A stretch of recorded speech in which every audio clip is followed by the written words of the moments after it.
This is the brand new Traxxas Slash Mudboss RC car that came out today and I got today.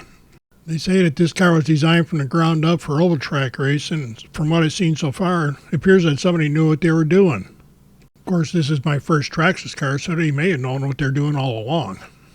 I've always liked to look at the northeastern oval track mud buses, and this is pretty much what that is. One of the first things that caught my eye was the tires.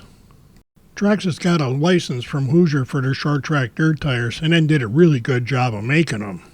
My only concern with these tires is that I'm going to wind up sitting around on Saturday mornings with a teeny little grooving iron siping these tires. These tires already feel like they got a good bit of grip, so I'm going to leave them alone and try them that way. The wheels also look like the wheels we used to put inside of the real tires way back when. I also like that they didn't put chrome wheels on a race car. The wheels have the 12mm hex recess, but they also noticed that there's different wheels for the front and the back. Once again, Traxxas is paying attention to performance as they designed this car. They put a nice looking body on this car, and I'm kind of glad to see that they got it hid behind the bumper. The body is nicely done and comes pre-painted in 5 different paint schemes that I think can get it kind of easy to mix up on the track. I personally don't worry about color, I just claim to be the leader. The interior even has all the sheet metal, roll bars, and Darth Vader. The Simpson driver harness was unexpected, but nice to see.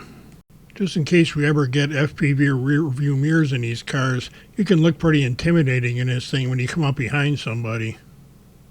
Traxxas also uses a clipless body mounting system that I think I'll get used to real nicely. With the body up, you can see all the stuff on this chassis that's going to make this car get around the track faster and do it without breaking down nearly as much as a lot of cars. There isn't any fancy in this chassis, but you can see that Traxxas spent a lot of time on durability and performance.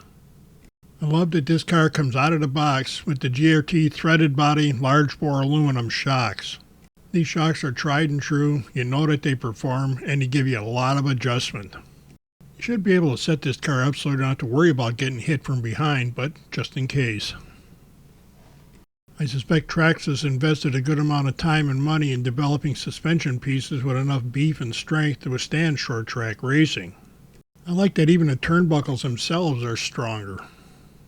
Even the steering servo's tucked away about as low as you're going to get it in the chassis. The rear suspension also got the heavy duty treatment. It's like a real drive shaft. What's going on here? I took the slipper clutch cover off because that stuff's pretty too.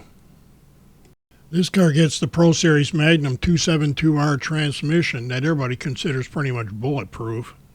And that's driven by the 3300 kV motor.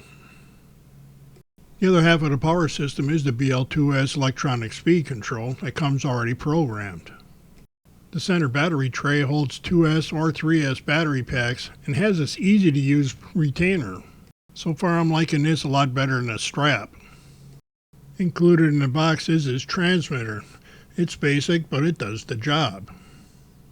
I'm confident that there's any number of 8 and 10-year-old kids out there that won't care that I got a $300 transmitter when they blow by me with this thing. Use that trigger and steering wheel right and you can win with this. The receiver is already installed in the chassis when you get it, and while it may lack some bells and whistles, it isn't lacking any function. Of course, you get an instruction manual, some registration sheets, some advertising, some tools, and you get a couple of big sheets of numbers so you can put your number on the car. They don't give us a bunch of letters because I think they're pretty sure that racers are going to spell out something disappointing on their cars if they did. I put a 2S 5200 milliamp hard case battery in the chassis, put the body on it, and put the whole thing on my scales. I haven't moved anything in the chassis and haven't even adjusted the shocks. I gotta tell you, I'm not all that upset with the numbers I'm seeing here. I'm gonna leave the chassis just as it is right now and get this on the track and see how I like it. We'll make some adjustments from there.